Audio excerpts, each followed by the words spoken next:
When dumb cops make mistakes, the consequences can be fatal. No. Touch me again. Sir. Get the f off. We're about to take a look at 4 cops who messed up so bad, they ruined their own career in minutes. There are several ways that cops deal with people who are drunk, and often they can turn a bad situation around with good policing and the right attitude. But it seems that this cop forgot all of his training except for one specific part. Sergeant Police had been with the Sunrise Police for 20 years, and was about as experienced an officer as you could get, which makes his actions during an arrest in November 2021 even more confusing. When he arrived on the scene, he found his fellow cops in the middle of a struggle.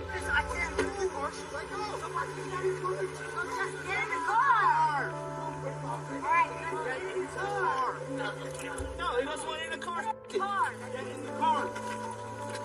Just get in the car. All right, I'm getting in. Get your feet in. The suspect had been arrested on Sunset Strip after being accused of punching another man, and officers are trying to get him inside the patrol car. But the suspect isn't playing ball, so Sergeant Police decides his 20 years of experience is enough to allow him to push other officers aside and take charge. Hey, look at me. Look at me. Look at me. You want to play games? You're playing with the wrong mother. You got it, man. You gonna mace me. Look at me. The suspect decides to comply when the extremely aggressive officer steps in, and you'd think that'd be where the story ends. But for some reason, police just gets angrier and angrier until one noble cop decides that they just can't stand by and watch any longer. Whoever get disrespectful with my officers, I will remove your soul from your body. Do what you gotta do. Do what you gotta do. No.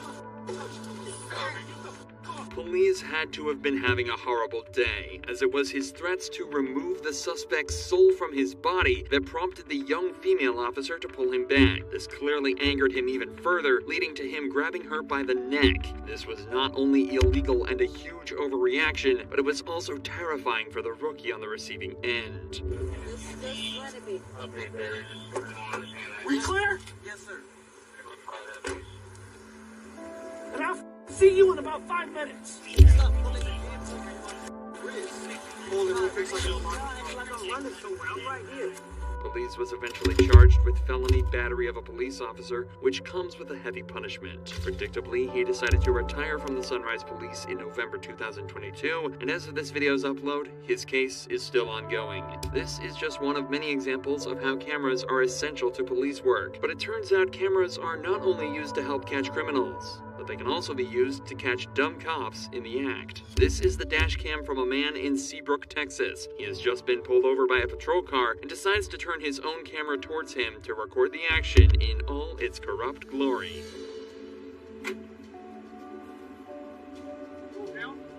Why do you pull me over? I'll tell you that if you roll it down. Why can't you tell me now? Because the reason I pulled you over is you were yelling something from your car. So what? Huh? So what? That's why you pull me over, because I'm I yelling? don't know if you need help or anything. Oh, I don't need help. Thank you. Okay, let me see your driver's license. I don't need help. You might be wondering why the driver is being so defensive. It all started a few seconds earlier when the driver yelled an expletive at the officer from his vehicle. Despite this not being illegal, the officer decided to follow him, and when the driver signaled to turn, he was pulled over. It's already cracked.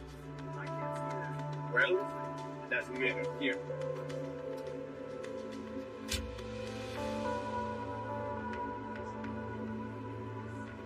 I don't wish to answer questions. You have to have a know there's a weapon in the car.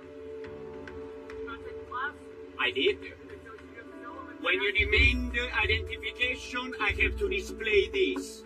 That's what they told me in the class. That's what the law says. There are 2 major mistakes that the officer has already made. Firstly, he claimed he had pulled the driver over for shouting out of his car window, but then claimed to have pulled him over to check if he was mentally okay. Most people know that free speech is protected under the First Amendment, and passively yelling curse words is completely legal in America. But when the driver challenges this, the officer suddenly changes his story and claims he pulled him over for making the turn. The turn was perfectly legal, making this stop completely unnecessary for a totally different reason. Luckily, the driver is well aware of this and lets this dumb cop show himself up on his dash cam for the whole world to see.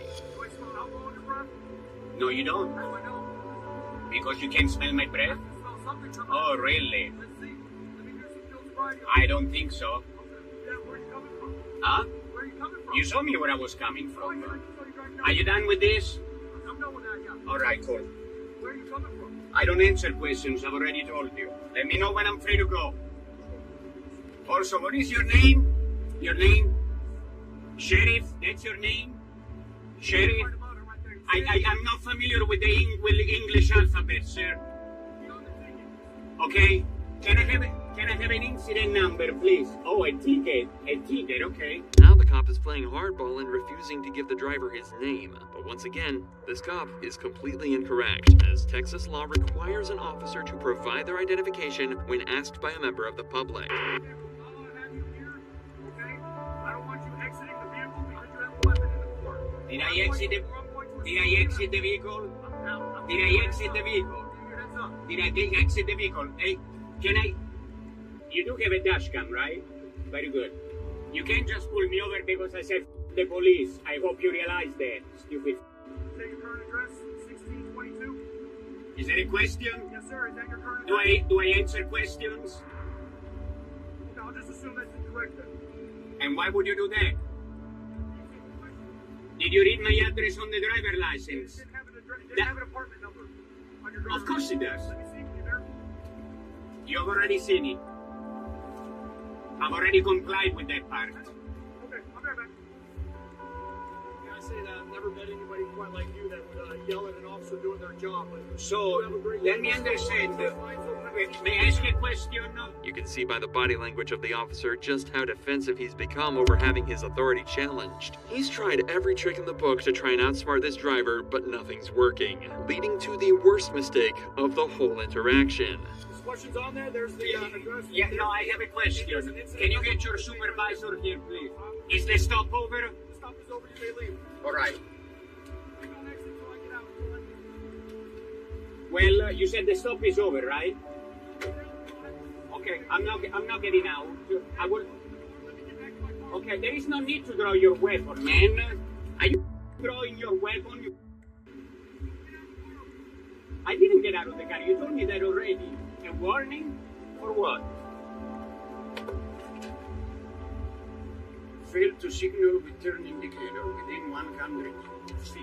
When the officer said the traffic stop was over, he also ordered the driver to stay inside his car, which he complied with. You have to wonder whether this cop can get anything right. And after this stop was over, the driver filed a complaint and is also due to file a lawsuit. If you thought that cop was clueless, these next two officers are so dumb, they allow themselves to be recorded discussing how to lock up an innocent man. I'm on the side of the road, legally parked, with a sign which is protected by the First Amendment. When officers see a man holding up a sign on the side of the road in March of 2022, they decide to pull over and check it out. The man named Jonathan was warning drivers of the speed trap that they were about to drive past. These two officers took offense big time. Nothing. I'm gonna do it right here where I'm at. So I'm not. I have drivers coming up to me and telling me that you're jumping out in traffic. Because apparently they're erroneous. I don't give a what somebody else says. What did you witness?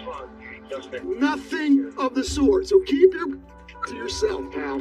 Traffic fines make up a percentage of police department's budget, and these Delaware cops didn't want Jonathan to stand in their way of that crucial source of income. But Jonathan isn't accepting their claims that he's been walking into the road and stands his ground. You keep saying jumping in traffic. When did you witness this offense? So you came to me. You came to me. Stop down. You came to me. Highway. You came to me. Just to tell me that you're jumping out in front of them with the sign. So they want to lick your boots, let them.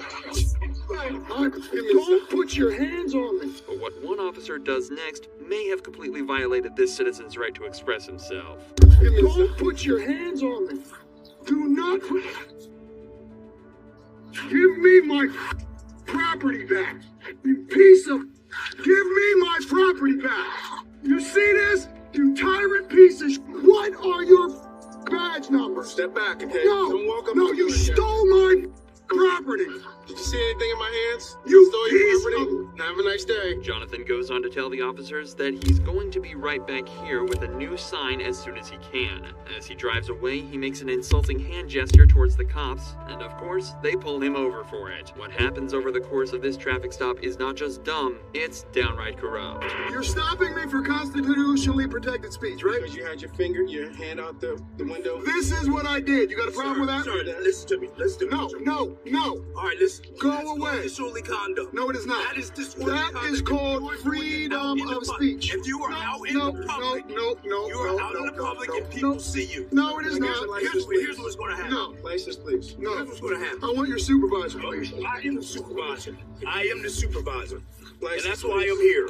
Both officers seem to be stumbling over exactly what they have pulled them over for, and it's honestly starting to look embarrassing at this point. And I'm going to take you to court. But here's what I'm telling you. Take it to court. That's what I want you to do. That's what I want you. I want you to take it to court. So but before we go any farther, you're pulling me over for what?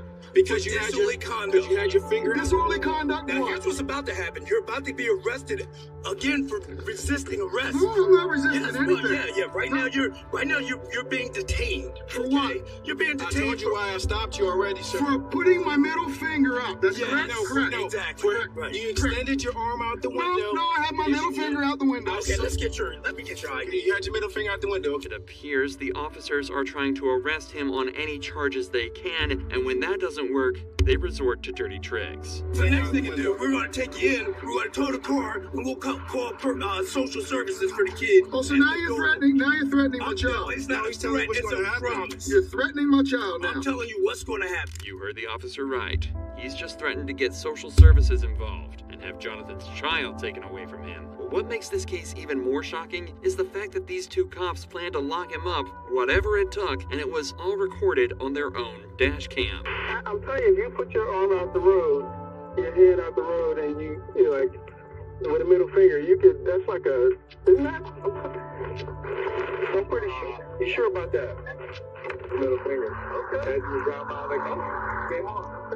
I mean, he pulled him over for like giving him the middle finger. For giving him middle finger. So yeah, you can't do that. Yeah, that'll get dropped. Yeah, it's gonna get thrown. I told him that's gonna get thrown out, but it's just going, it's gonna cause the problem. Even after they're told by their supervisor that the charges will be thrown out, they still have a grand plan to put Jonathan in handcuffs. Right. Yeah, something like that'll fly. Unfortunately, I mean, yeah, you can't. We can't pull people over. We can't write them tickets for telling us to fuck off or giving us the middle finger and stuff like that. And, that's their right to do so. Yeah. But all right, I'll do some more work up on this guy, and I'll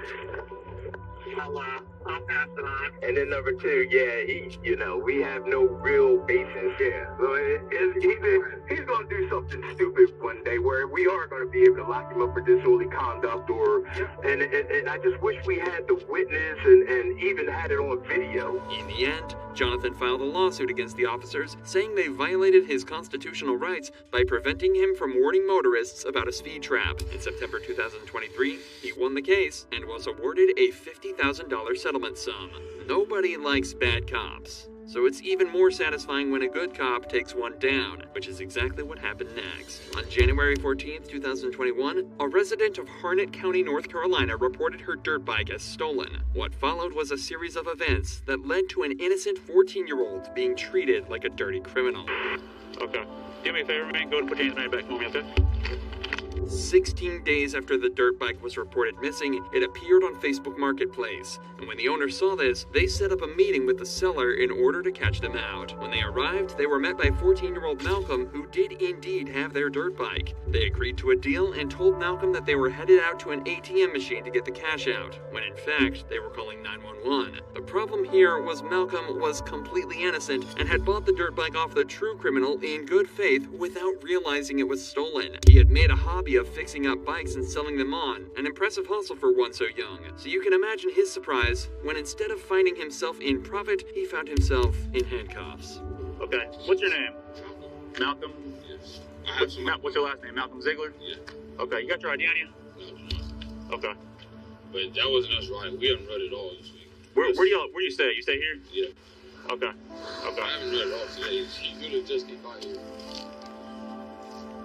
Who's that guy? Who's that guy running down the street? That's his friend. They'll say somewhere up there. Okay. Do me a favor, man. Go to put your hands back for me, okay? Right there. You're in possession of a stolen motor vehicle. Dick, do you want to go and verify that for me? Do me a favor, man. Just come to my car right over here, okay? What the? Can I get the bill of sale and show you that I bought it? Yeah. Well, we'll get all that taken care of, man. But what I need to do is just hang tight for me right here, okay? The officer places him under arrest without verifying any of the facts. He had no way of knowing if Malcolm was, in fact, in possession of stolen goods, and spent no time attempting to hear his side of the story. Well, I'm going to work on getting you out of those soon, okay? Just keep cooperating with me. I appreciate it. And we'll get everything squared away. I don't. Okay. And sir, I can try to find this bill of sale. sir, and I'm not saying that you stole it. Right now, what we've got is we just got a stolen motor vehicle.